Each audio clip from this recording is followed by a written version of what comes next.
রাজধানীতে আজ আওয়ামী লীগ বিএনপির সমাবেশ। লাগাম টানা যাচ্ছে না নিত্যপণ্যের, পেঁয়াজের সেঞ্চুরি, বাড়তি দামেই বিক্রি হচ্ছে ডিম, আলু, সবজি। গঙ্গা চুক্তিতে পশ্চিমবঙ্গের অন্তর্ভুক্তি নিয়ে যা জানালো ভারতের পররাষ্ট্র মন্ত্রণালয়।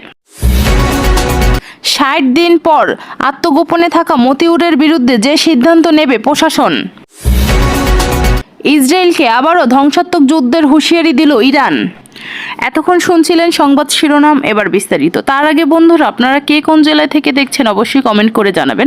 নিত্য নতুন দেশি বিদেশি সংবাদ পেতে অবশ্যই চ্যানেলটি সাবস্ক্রাইব করবেন এবং ভিডিওগুলো শেয়ার করবেন। অনেক ধন্যবাদ। এরপর থাকছে বিস্তারিত। রাজধানীতে আজ সমাবেশের ডাক দিয়েছেন ক্ষমতাসীন আওয়ামী লীগ ও বিএনপি। বিএনপির চেয়ারপারসন খালেদা জিয়ার মুক্তির দাবিতে পল্টনে বিএনপির সমাবেশ অনুষ্ঠিত হবে। অন্যদিকে আওয়ামী লীগের ৭৫তম প্রতিষ্ঠা বার্ষিকী উপলক্ষে বঙ্গবন্ধু এভিনিউ সমাবেশ ডাকা হয়েছে। খালেদা জিয়ার নিঃশর্ত মুক্তির দাবিতে দুপুর ২টায় নয়াপল্টনের দলের কেন্দ্রীয় কার্যালয়ের সামনে বিএনপি সমাবেশ ডাকা হয়েছে। এর মধ্যেই সমাবেশের জন্য চিঠি পুলিশ কমিশনারের দপ্তরে পাঠানো হয়েছে। বিএনপির একটি প্রতিনিধি দল পুলিশ কর্মকর্তাদের সঙ্গে বৈঠকও করেছে। সমাবেশ সফল করার জন্য বিএনপি জাতীয় স্থায়ী কমিটির সদস্য মির্জা আব্বাসকে সমন্বয় করে পর্যায়ক্রমে নানা প্রস্তুতিমূলক সভা অনুষ্ঠিত হয়েছে। এটি ঐতিহাসিক সমাবেশ হবে এমন আশাবাদ ব্যক্ত করে রিজভী ঢাকা সহ দলের সব স্তরের নেতাকর্মীদের যথাসময়ে সমাবেশে উপস্থিত থাকার জন্য আহ্বান জানান। অন্যদিকে আজ বিকেল ৩টায় বঙ্গবন্ধু এভিনিউ দলীয় কেন্দ্রীয় কার্যালয়ের সামনে সমাবেশ ডেকেছেন মহানগর দক্ষিণ আওয়ামী লীগ। দলের প্লাটিনাম জয়ন্তী উপলক্ষে সমাবেশ ডাকা হয়েছে। সমাবেশে দলের সাধারণ সম্পাদক ওবায়দুল কাদের প্রধান অতিথি থাকবেন। ঢাকা মহানগর দক্ষিণ আওয়ামী লীগের সভাপতি আবু আহমেদ মান্নাফির সভাপতিত্বে সাধারণ সম্পাদক হুমায়ুন কবিরের পরিচালনায় সমাবেশ দলের গুরুত্বপূর্ণ কেন্দ্রীয় নেতারা বক্তব্য দেবেন। দলীয় একাধিক সূত্র জানায়, সমাবেশ সফল করতে ঢাকা মহানগর দক্ষিণের প্রতিটি ওয়ার্ডে নেতাকর্মীদের উপস্থিত থাকার জন্য দলের পক্ষ থেকে নির্দেশ দেওয়া হয়েছে। কোনোভাবেই লাগাম টানা যাচ্ছে না নিত্যপণ্যের দাম। এই ঊর্ধ্ব গতিতে সব স্তরের মানুষ ভোগান্তিতে পড়লেও সীমিত আয়ের মানুষের জন্য তা অসহনীয় পর্যায়ে পৌঁছেছে। তারপরও টনক নড়ছে না সংশ্লিষ্টদের। সরকার ও সংশ্লিষ্টরা বারবার মূল্য নির্ধারণের ব্যবস্থা নেওয়ার কথা বলে বাস্তবে তা কোনো প্রতিফল পাওয়া যাচ্ছে না। এতে দিশেহারা হয়ে পড়েছেন ক্রেতারা। গতকাল শুক্রবার রাজধানীর বাজার ঘুরে দেখা গেছে, বাজারে প্রতি কেজি পেঁয়াজ বিক্রি হচ্ছে ৯০ থেকে ১০০ টাকা দরে। গত সপ্তাহে যেটি বিক্রি হয়েছে ৮০ থেকে ৯০ টাকায়। এছাড়া আলুর দাম বেড়ে উঠেছে ৬৫ টাকা প্রতি কেজিতে, যা গত সপ্তাহের চেয়ে ৫ টাকা বেশি। কমেনি কাঁচামরিচের দামও বিক্রি হচ্ছে ২৪০ টাকা থেকে ২৮০ টাকা দরে। প্রতি কেজি পেঁপে বিক্রি হচ্ছে ৫০ টাকায়। প্রতি কেজি মিষ্টি কুমড়া বিক্রি হচ্ছে ৪০ টাকায়। প্রতি কেজি কচু বিক্রি হচ্ছে ৮০ টাকায়। কাঁকরোল প্রতি কেজি ৬০ টাকা। করল্লা ১০০ টাকা। জালি পিস ৪০ টাকা। দুন্দল ৬০ টাকা। বটবটি ৮০ টাকা। ঢেঁড়স প্রতি কেজি ৫০ টাকা। বেগুন প্রতি কেজি ১০০ টাকা। পটল প্রতি কেজি ৫০ টাকা। কচুরলতি ৮০ টাকা। কলা প্রতি হালি ৫০ টাকা। ঝিঙা প্রতি কেজি ৬০ টাকা এবং লাউ পিস বিক্রি হচ্ছে ৬০ টাকা করে। বাজারে প্রতি কেজি দেশি রসুন ২০০ থেকে ২২০ টাকা এবং আমদানি করা চায়না রসুন ২২০ থেকে ২৪০ টাকায় বিক্রি হচ্ছে।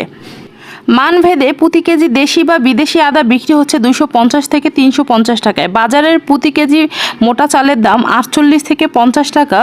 বিআর ২৮ ৫৫ থেকে ৫৮ টাকা। পাইজাম ৫৮ থেকে ৬০ টাকা। মাঝারি মানের চিকেন চালের কেজি ৭৫ টাকা আর ভালো মানের চিকন চালের কেজি ৮৫ টাকা।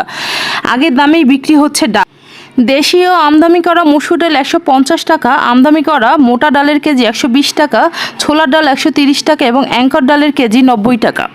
অস্বাভাবিক দাম বৃদ্ধির অভিযোগ করে বলেন ক্রেতারা, বাজারে করল্লা বেগুন প্রতি কেজি ১০০ টাকা আর বাকি সব সবজিগুলো বাড়তি দাম। ৬০ টাকার নিচে কোনো সবজি নেই। এত দাম দিয়ে সবজি কিনে খাওয়া কঠিন হয়ে যাচ্ছে। বাজারের কোনো নিয়ন্ত্রণ নেই।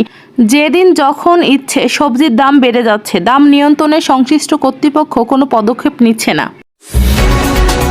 বাংলাদেশের সঙ্গে গঙ্গার পানি বন্টন চুক্তি পুনর্বায়নের বিষয়ে পশ্চিমবঙ্গের রাজ্য সরকারকে অন্ধকারে রাখা হয়েছে বলে রাজ্যটির মুখ্যমন্ত্রী মমতা বন্দ্যোপাধ্যায় যে অভিযোগ করেছেন তার সততা নেই বলে উল্লেখ করেছেন ভারতের পররাষ্ট্র মন্ত্রণালয়।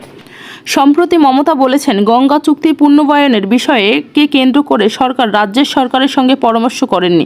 শুক্রবার সাপ্তাহিক ব্রিফিংয়ে ভারতের পররাষ্ট্র মন্ত্রণালয়ের মুখপাত্র রণধীর জয়সওয়াল বলেছেন, মমতার এ দাবির সঙ্গে বাস্তবে মিলছে না। তিনি বলেছেন, আমাদের কাছে যে তথ্য আছে তা মমতার বক্তব্যকে সমর্থন করে না। বাংলাদেশের সঙ্গে গঙ্গার পানি বন্টন চুক্তি সংক্রান্ত অভ্যন্তরীণ কমিটির সব বৈঠকে পশ্চিমবঙ্গ সরকারের প্রতিনিধি অংশ নিয়েছে। পররাষ্ট্র মন্ত্রণালয়ের সাপ্তাহিক ব্রিফিংয়ের পানি চুক্তি ইস্যুতে মমতা বন্দ্যোপাধ্যায় অভিযোগ ভিত্তিহীন বলে উড়িয়ে দিয়েছেন পররাষ্ট্র মন্ত্রণালয়ের মুখপাত্র রণধীর জয়সওয়াল।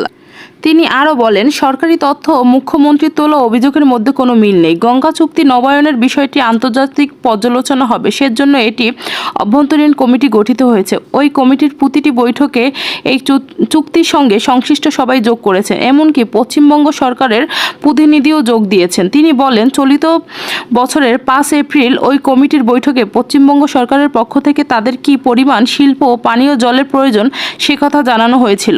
মুখপাত্র জানান, অভ্যন্তরীণ কমিটি তাদের প্রতিবেদনের ইতিমধ্যেই পেশ করেছেন। আপাতত সেই প্রতিবেদনের বিবেচনাধীন রয়েছে।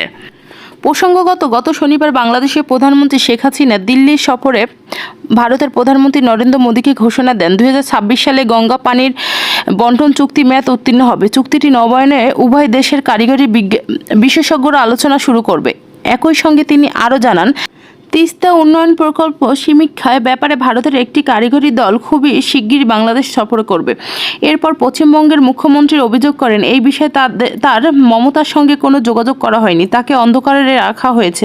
মমতা কলকাতায় বলেছিলেন, একতরফা সিদ্ধান্ত নেওয়া হচ্ছে, অথচ নদী ও নদীর পানি রাজ্যের সরকারের এখতিয়ারে পড়ে। এ বিষয়ে মমতা ভারতের প্রধানমন্ত্রী নরেন্দ্র মোদীকে চিঠি লিখে বলে জানিয়েছেন। বাংলাদেশের গঙ্গা কিংবা তিস্তার পানি বন্টন নিয়ে দীর্ঘদিন ধরেই আপত্তি জানিয়ে আসছেন মমতা ব্যানার্জি। আর বক্তব্য, ফারাক্কা চুক্তির কারণে তারা 1996 সাল থেকে কষ্ট ভোগ করছেন। বাংলার পানি দেওয়ার অর্থ হলো আগামী দিনে গঙ্গার ভাঙন বাড়বে, মানুষের ঘরবাড়িতে পানি তলিয়ে যাবে। ফারাক্কার ড্রেজিং না করার ফলে কলকাতা বন্দরের নাব্য কমে যাবে, টান পড়বে লাখ লাখ মানুষের জীবিকায়। আবার তিস্তার পানি নিয়ে তার মতামত যে, তিস্তার পানি নেই, সেখান থেকে পানি দিলে উত্তরবঙ্গের এক অংশের মানুষ আগামী দিনে কি খাবে, পানি পাবে কোথায়? বিশাল অংশের মানুষ কৃষিকাজে সমস্যা হবে। রাজ্যের স্বার্থ ক্ষুণ্ণ করে এভাবে কোনোভাবেই পানি দেওয়া সম্ভব নয়। ছাগল কাণ্ডে আলোচিত মতিউর রহমান স্ত্রী লায়লা কানিজ ও ছেলে আহমেদ তৌফিকুর রহমান অর্ণবের বিদেশ গমনে নিষেধাজ্ঞা দিয়েছেন আদালত। সোমবার ঢাকা মহানগর দায়রা জজ মোহাম্মদ আসাম জগলুল হোসেন আদালত আবেদন পরিপ্রেক্ষিতে এই আদেশ দেন। এর আগে রোববার মতিউর রহমানের বিরুদ্ধে দেশ জুড়ে রেড অ্যালার্ট জারি করা হয়েছে। এনবিআরের সদস্য ও এসডি হওয়ার এই সদস্য যেন দেশ ত্যাগ করতে না পারে, সেজন্য বিমান, স্থল, সীমান্ত সবগুলোতেই সতর্কতা দেওয়া হয়েছে। মতিউর রহমান এবং তার পরিবারের সদস্যরা যেন বর্তমান পরিস্থিতিতে কোনো অবস্থায় দেশ ত্যাগ করতে না পারে, এর জন্য এই অ্যালার্ট জারি করা হয়েছে বলে দায়িত্বশীল একাধিক সূত্র নিশ্চিত করেছেন। মতিউর রহমান রোববার কোনো এক সময় আখাউড়া স্থলবন্দর হয়ে দেশ ছেড়ে ভারতে পালিয়ে গেছেন বলে বিভিন্ন মহলে গুঞ্জন চলছে। তবে আলোচনা গুঞ্জনের বিষয়টিকে সেফ গুঞ্জন বলে উড়িয়ে দিয়েছেন আখাউড়া স্থলবন্দরের ইমিগ্রেশন কর্মকর্তারা। ছাগলকাণ্ডের আলোচনায় আসার পর থেকেই মতিউর রহমানের হদিশ পাওয়া যাচ্ছে না। তার বিভিন্ন বাসভবনের খোঁজ নিয়েও সন্ধান মেলেনি। এমনকি কোরবানির ঈদের ছুটির পরও অফিস খুললেও তিনি অফিসে আসেননি বলে অভিযোগ করা হয়েছে। ছাগলকাণ্ডে 14 দিন পর বৃহস্পতিবার নরসিংদীতে জনসম্মুখে আসেন জাতীয় রাজস্ব বোর্ডের সদস্য মতিউর রহমানের প্রথম স্ত্রী লায়লা কানিজ লাকি। জানা গেছে, বেলা 11টায় উপজেলা পরিষদ কার্যালয়ে গিয়ে দুটি অনুষ্ঠানে প্রচুর সভায় অংশ নেন, তবে স্থানীয় সাংবাদিকদের প্রবেশ করতে দেননি। সভা শেষকালে রঙের পাজরের জিপে তিনি উপজেলা থেকে বেরিয়ে যান। তখন সাংবাদিকরা উপস্থিত থাকলেও তাদের কোনো প্রশ্ন করার সুযোগ ছিল না। উপজেলা পরিষদের দুটি অনুষ্ঠানে অংশ নিয়ে দমভক্তি ছিল ঢাকা ও নরসিংদীর জাতীয় পত্রিকা ও টিভির বড় বড় সাংবাদিকদের কিনেই উপজেলা পরিষদে এসেছি, তারা কিছুই করতে পারবে না, সব থেমে যাবে। এসব বিষয়ে জানতে বৃহস্পতিবার সন্ধ্যায় লায়লা কানিজ লাকির মোবাইল ফোনে একাধিকবার কল হলেও তিনি রিসিভ করেননি। একই নম্বরে খুদে বার্তা পাঠালেও তিনি কোনো জবাব দেননি। মতিউর ও তার পরিবার বিপুল সম্পদের তথ্য সামনে এলে দেশজুড়ে সমালোচনা ঝড় ওঠে। এরপর তার সম্পদের অনুসন্ধানের সিদ্ধান্ত নেয় দুদক। এ সংক্রান্ত তথ্য উপাত্ত চেয়ে বিএফআইইউ ও বিএনআর সহ সরকারের বিভিন্ন সংস্থা চিঠি দেওয়া হয়েছে। যদিও এর আগে আরও 4বার তার বিরুদ্ধে সম্পদের অনুসন্ধানের টিম গঠন করেছিল সংস্থাটি, প্রতিবারই অভিযোগের সততা পাওয়া যায়নি, মর্মে তা পরিসমাপ্ত করা হয়েছে। তবে এবার দুদকের পাশাপাশি মতিউরের পরিবারের সম্পত্তির তথ্য যাচাই বাছাই করে এনবিআর এ কেন্দ্রীয় গোয়েন্দা সেলের একটি টিম রোববার মতিউরকে বিএনআরের সদস্য পদ থেকে সরিয়ে অর্থ মন্ত্রণালয়ের অভ্যন্তরীণ সম্পদ বিভাগে যুক্ত করা হয়।